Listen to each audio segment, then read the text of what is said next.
আমি এখনো মনিটেশন এখনো পাই নাই। যদি পাই আমরা সবাই মিলে আনন্দ করব। ওরে সব সাংবাদিকের দিন শেষ, তাজু ভাইয়ের বাংলাদেশ।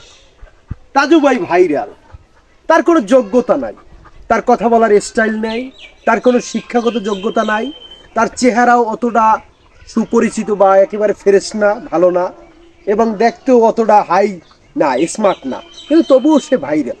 তাজু ভাই শুধু তার সরলতার জন্য ভাইরাল, তার পরিষ্কার মনের উদ্যম ইচ্ছায়, তার ভিতর থেকে অগুছলো যে কথাই আসুক না কেন সেটাই মানুষের কল্যাণের জন্য তিনি রেকর্ড করে ছেড়ে দেন। আর এই তার সরলতার বিশ্বাস কি আমাদের বাংলাদেশে স্বনামধন্য দর্শকরা এমনভাবে আঁকড়ে নিচ্ছেন যে তাজু ভাই, মানে তাজু 2.0, এই পেজের যে ওনার তাজু ভাই, তিনি এখন আমাদের সকলের মাথার তাজ হয়ে গেছে।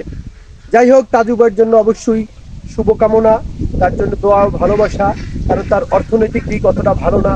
আপনারা যারা উপরস্থ আছেন অবশ্যই তার পাশে দাঁড়ান, এই কামনা করি। অবশ্যই শুকরিয়া মহান আল্লাহ পাকের দরবারে, আলহামদুলিল্লাহ, যে মহান রব্বুল আলামিন তাজু ভাইকে অতি শীঘ্রই ভালো একটা পর্যায়ে নিতেছেন। যাই হোক, সর্বোপরি শুকরিয়া, আলহামদুলিল্লাহ।